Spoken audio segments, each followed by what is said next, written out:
Bonjour à tous et bienvenue dans cette nouvelle vidéo.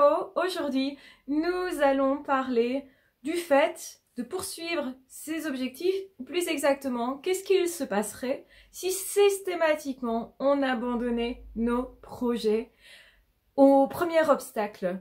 Alors c'est quoi justement un premier obstacle? Ça va être avoir peur par exemple. Et ça nous arrive beaucoup. En tant qu'être humain, on a souvent peur, mais il y a deux catégories d'êtres humains. Il y a les êtres humains qui se disent « j'ai peur, donc je n'y vais pas, je vais éviter justement de faire cette chose, ou d'y aller, ou de contacter telle personne, de prendre des risques en fait ». Et les risques, c'est quelque chose qui est mesurable. Ça veut dire que on peut prendre des risques mesurés à certains moments et on pourrait se dire, ben voilà, là, le risque, il n'est pas très grand, donc j'ai pas très peur. Qu'est-ce que je fais avec cette peur-là? Est-ce que cette peur, elle m'arrête? À partir de quand elle m'arrête? Donc, à partir de quel degré? C'est plus ça. Donc, il y a des personnes qui, même avec des toutes petites peurs, vont s'arrêter et on est plus ou moins tolérant à la peur, justement. Donc, quelque part, c'est intéressant de penser qu'il faudrait peut-être apprivoiser ces peurs pour pouvoir faire plus de choses. En tout cas, si nous sommes ce type de personnes qui, systématiquement, s'arrêtons face aux problèmes, aux obstacles et surtout s'ils sont petits, il faudrait peut-être penser effectivement à travailler sur nos peurs, à s'habituer à avoir peur un petit peu pour pouvoir avoir moins peur, paradoxalement. Donc en fait, il y a toute une série de choses qui sont liées à notre imagination. On a peur parce qu'on imagine. On imagine que ça va mal se passer. On imagine qu'on va avoir des conséquences très néfastes.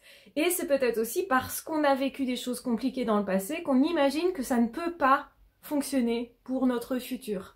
Par exemple, on a les cas des phobies, les phobies scolaires par exemple. Eh bien normalement, ce n'est pas dangereux d'aller à l'école, mais quelqu'un qui a été particulièrement harcelé, maltraité dans une ancienne école va avoir peur de se rendre dans une nouvelle école, même si la personne ne connaît personne, ne sait pas comment ça va se passer, et que très probablement il y a peu de chances que la personne soit de nouveau harcelée dans cette école-là, et plus de chances peut-être que ça se passe bien, et bien malgré ça la personne va avoir peur. Et notre peur va faire qu'on va se comporter d'une façon particulière qui paradoxalement vont nous amener à quelque chose qui nous fait peur.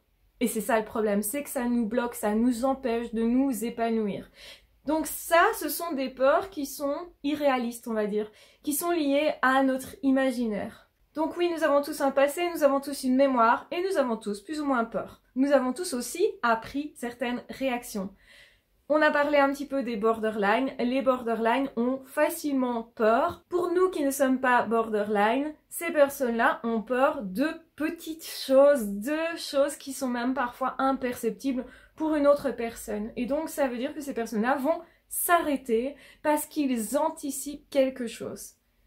La chose la plus courante qu'ils vont anticiper et réagir fortement, c'est le rejet. Ils ont peur d'être rejetés, peur d'être abandonnés, peur qu'une relation se disloque, alors qu'en fait, ça n'allait pas forcément être le cas. Donc, ils vont rompre, par exemple, les premiers, la relation.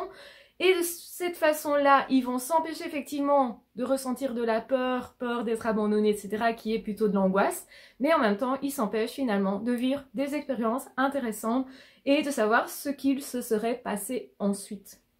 Et donc, c'est comme ça aussi qu'ils vont normalement avoir moins facilement des relations sur le long terme parce qu'ils auront eu peur de quelque chose. Plutôt que d'avoir travaillé sur ces peurs-là, eh bien, ils vont s'arrêter. Alors, évidemment que nous avons tous des peurs, toutes des peurs, parce que nous avons tous une histoire, nous avons tous une imagination et tous des capacités de se projeter dans le futur. De croire que on sait déjà ce qui va se passer ou que probablement c'est ça et ça qui va se passer. Et parfois c'est chouette parce que ça nous permet d'éviter justement certains dangers. Quand notre survie en dépend, bah ça a un sens quand même d'avoir peur. Ça a un sens de se dire, bah oui, si je vais aller me coucher sur les rails du train et que j'entends le bruit du train, c'est peut-être intéressant que j'ai peur pour me relever et que je me sauve parce que effectivement quand on a peur, eh bien soit on se frise, donc on reste statique, soit on s'en va très loin, donc on fuit, ou soit on évite ce qui nous fait peur, donc c'est une façon aussi de fuir, mais on peut aussi attaquer. La troisième manière, c'est l'attaque, la contre-attaque. Tiens, il y a un événement qui se passe, comment je peux agir? Donc on agit par rapport à l'événement. Et c'est comme ça qu'on va aussi se renforcer. C'est comme ça qu'on sait, si oui ou non, on sait gérer quelqu'un qui viendrait nous agresser physiquement, par exemple. Si, par exemple, on a déjà vécu une situation dans laquelle, justement, quelqu'un est arrivé pour nous frapper et qu'on a su l'attraper et hop, le tirer sur le côté pour ne pas recevoir de coups, certainement on aura plus confiance en nous dans cette situation particulièrement parce qu'on se souvient qu'on a pu gérer jadis.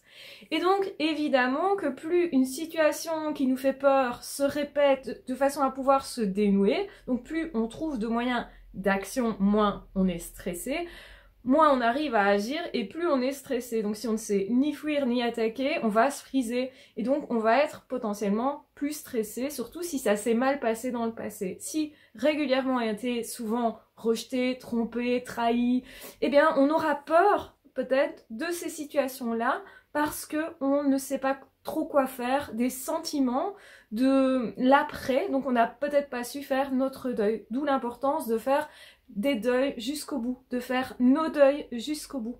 C'est-à-dire que si vous avez perdu quelqu'un de très proche, que vous avez été en deuil, cette personne vous a manqué, et puis que vous avez trouvé des moyens justement de faire quelque chose de cette expérience qui au départ était désagréable, donc vécue comme quelque chose de plutôt traumatique, voire quelque chose de toute façon de douloureux. Eh bien, si ensuite vous avez réussi à transformer votre façon de voir l'événement en vous disant « Ok, cette personne est décédée, mais ça fait partie de la vie. Moi, je sais que si je perds d'autres personnes, certes, je vais être triste, mais je vais pas forcément être complètement démunie et désemparée. » Parce que je peux partager cette expérience-là, je sais que je peux aller voir quelqu'un, en parler à des amis, essayer justement peut-être aussi de gérer mes émotions. J'ai peut-être appris comment gérer mes émotions en les exprimant, en les écrivant, en faisant du sport. Donc j'ai appris certaines choses. Donc ça veut dire que je ne suis pas une personne démunie face à mes émotions. Donc c'est important de gérer ses émotions. C'est important aussi d'avoir une bonne mémoire et de se souvenir justement de ce qu'on a pu affronter. Et le problème, c'est quand on se souvient de ce qu'on n'a pas su faire, pas su affronter, et du coup, on va rester cristallisé dans une peur. Sauf que cette peur-là, elle est passée, elle n'est plus présente, et qu'actuellement, on pourrait gérer des choses que l'on n'a pas su gérer jadis. Et il y a des personnes comme ça qui vont répéter les mêmes relations toxiques pour pouvoir les gérer. En fait, c'est un fantasme que de se dire qu'on va les gérer. C'est plus intelligent, évidemment, à un moment donné, de décider de sortir de relations toxiques et d'aller chercher plutôt des personnes qui sont des personnes saines. Et vous allez me dire, bah oui, c'est inconscient. Mais justement, le but du travail thérapeutique ou du développement personnel, c'est de prendre conscience des choses et de se dire, tiens, ça, je voudrais l'éliminer dans ma vie. C'est mon projet ou c'est ce que je choisis. Et évidemment que c'est important du coup de ne pas se laisser interrompre par des obstacles. Donc premier obstacle, la peur. Le deuxième obstacle, ça peut être un événement extérieur qui nous advient, mais plus on va savoir gérer justement des événements imprévus, moins on aura peur de l'imprévu et par apprentissage justement on saura mieux gérer. Donc ce qui est important, c'est savoir se calmer émotionnellement. Pourquoi? Pour pouvoir réfléchir avec ceci, c'est-à-dire avec notre intelligence, avec nos capacités d'établir des stratégies, de réfléchir sur la situation, parce que mieux on va réfléchir et plus on va possiblement trouver une solution. Et peut-être que la solution, c'est aller chercher quelqu'un qui a la solution. Et ça aussi, finalement, pour faire ça, il faut avoir une bonne confiance en soi, une bonne estime de soi, surtout croire qu'on a les capacités de pouvoir gérer cette situation-là. Si on croit que la situation, elle est ingérable et que personne jamais n'a réussi à gérer ça, bah le problème, c'est que nos croyances vont nous empêcher de chercher des solutions.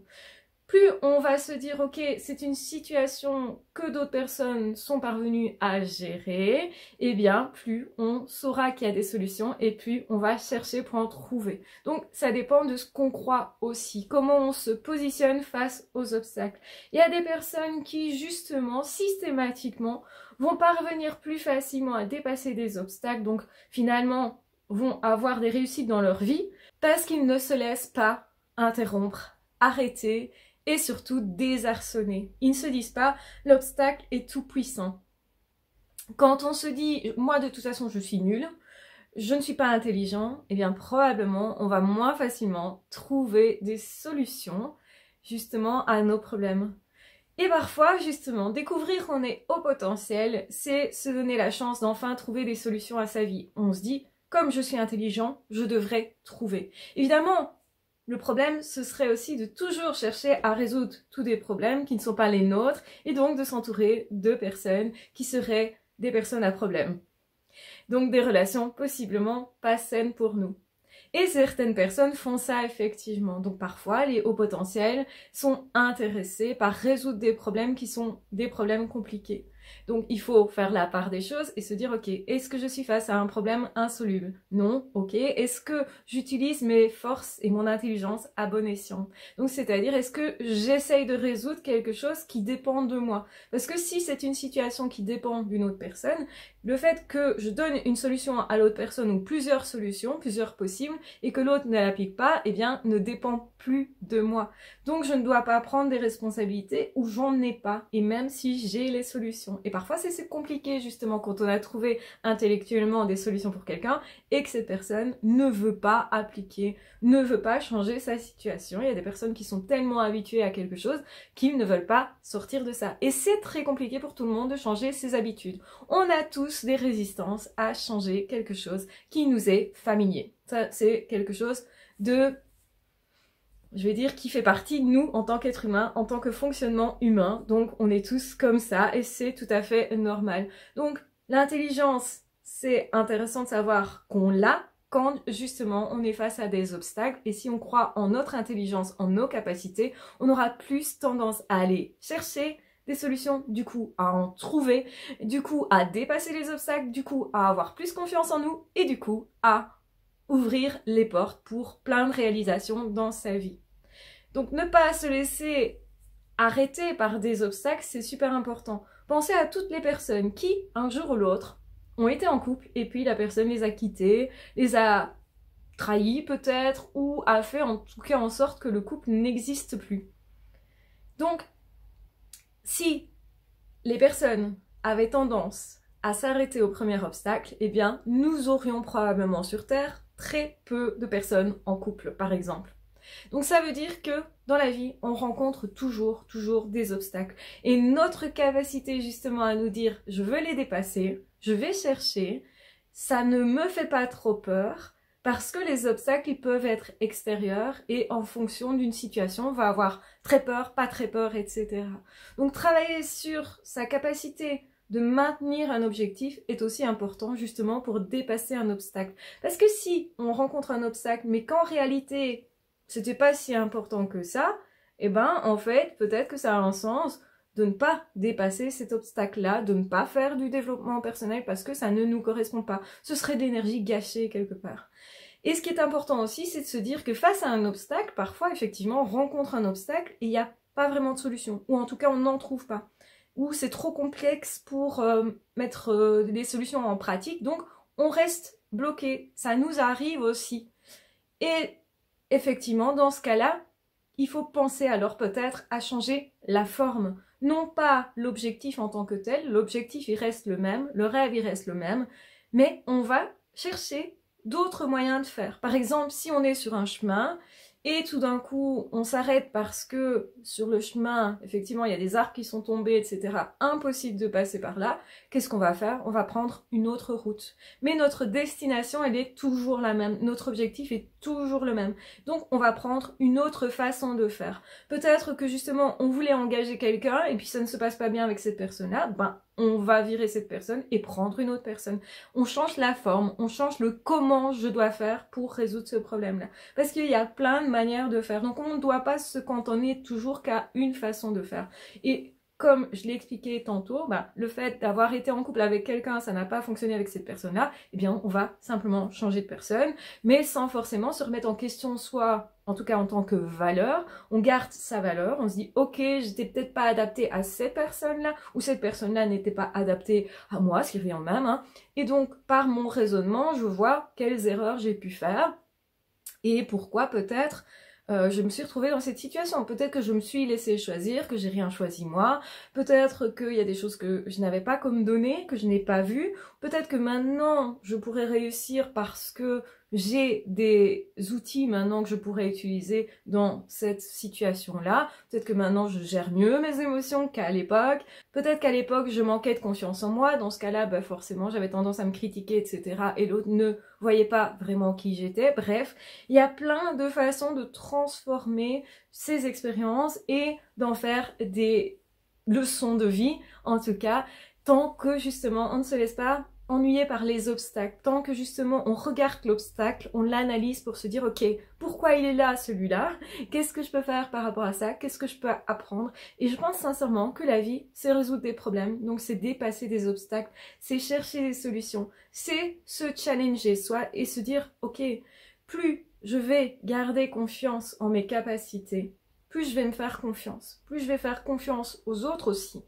Et chercher à développer ça, la confiance en soi, la confiance par rapport aux autres. Ça peut être la confiance aussi par rapport à un Dieu, parce que face à un obstacle, parfois on est tellement désemparé que oui, ça a parfois un sens de se dire, il y a quelque chose de plus grand que moi, et c'est pas toujours à moi à tout gérer et à me rendre responsable des événements qui arrivent, alors que moi j'ai rien choisi là-dedans, parfois. Donc, ça a du sens de se dire, peut-être que je vais avoir aussi quelque chose qui vient de l'extérieur, que je n'attendais pas et qui va résoudre le problème. Parfois, effectivement, on n'attendait pas de retomber amoureux. Et il y a quelqu'un qui rentre dans notre vie, qui n'était pas quelqu'un de prévu. On n'avait pas prévu qu'il y ait quelqu'un qui soit engagé dans notre société tout d'un coup. Et justement, ces personnes-là, on s'entend super bien avec.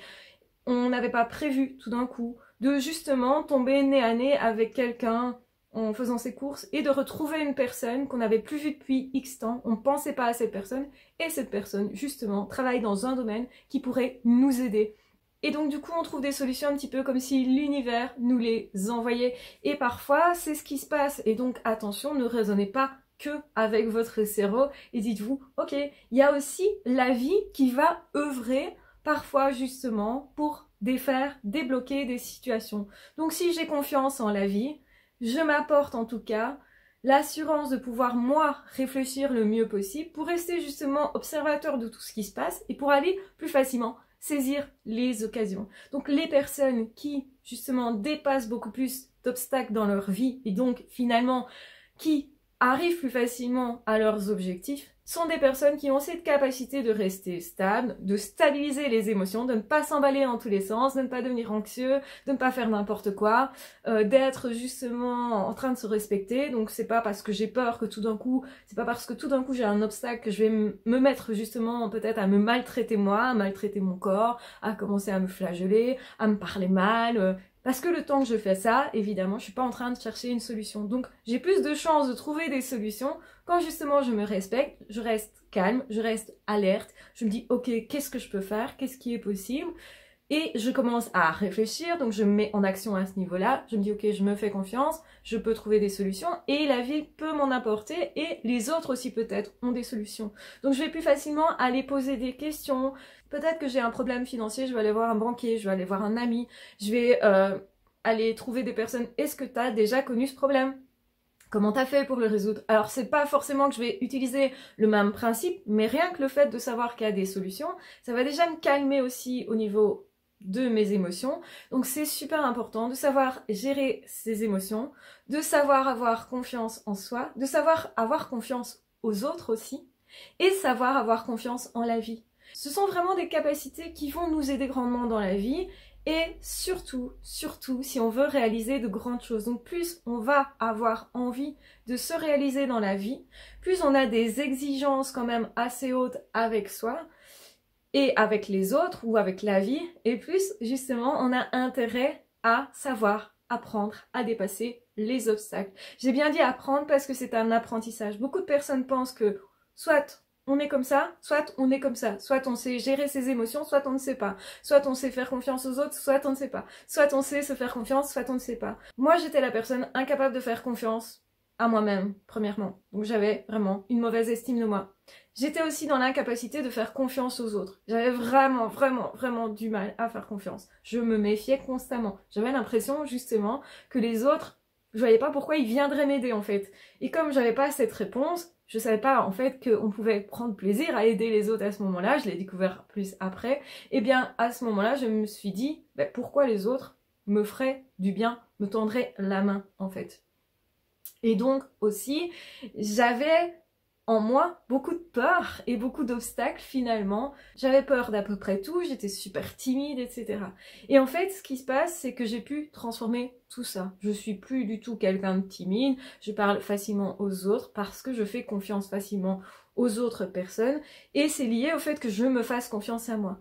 J'ai découvert des capacités en moi de résilience, une certaine intelligence, j'ai découvert que je pouvais réaliser bien des choses si justement j'apprenais à ne pas me laisser impressionner par les obstacles, ne pas me laisser non plus impressionner par le qu'en dira-t-on par exemple, parce que c'est quelque chose qui me faisait peur quand j'étais adolescente, j'avais peur d'être jugée et ayant été harcelée à l'école, j'avais peur de ce qu'en diraient les autres et de ce qu'en penseraient les autres. Et j'ai compris que finalement c'était à moi à me valider ou non finalement et que finalement c'était à moi à passer du temps avec moi-même, à tout décortiquer pour prendre la peine de m'aimer.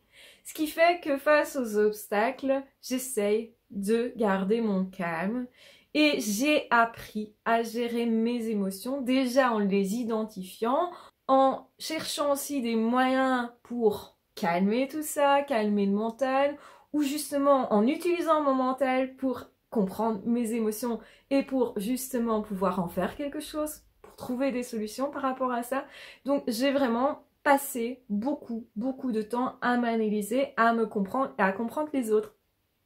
Et j'ai découvert que les peurs sont universelles, que la plupart des êtres humains ont plutôt beaucoup de peur, que nous avons, pour la plupart des êtres humains, pas trop confiance en nous et surtout dans certaines situations, qu'on peut développer cette confiance-là et que plus nous avons d'expériences réussies sur, tiens, voilà ce que j'ai réussi à faire. Et même si on n'a pas tout réussi, on a au moins réussi une partie, ce qui va déjà nous rassurer sur nos compétences. Moi, je sais que je suis quelqu'un de plutôt très résiliente dans plein de situations. Je sais que je peux me connecter avec plein de personnes, par exemple. Je peux facilement établir des liens et en tout cas des liens très profonds. Une fois qu'ils sont établis, je garde ces personnes-là dans ma vie généralement très longtemps. Je suis quelqu'un de tenace et qui fait justement confiance à pas mal de personnes. Et justement, j'ai rarement été trahie.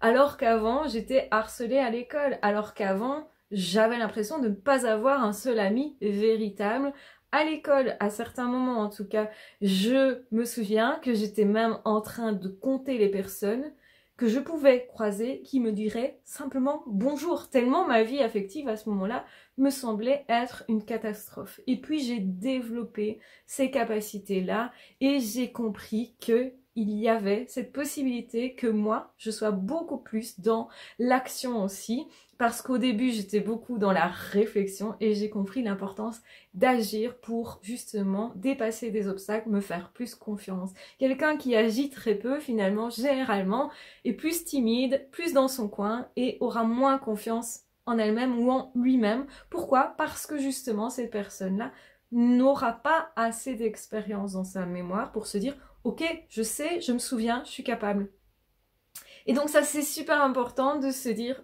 tout ce que nous faisons dans la vie est important.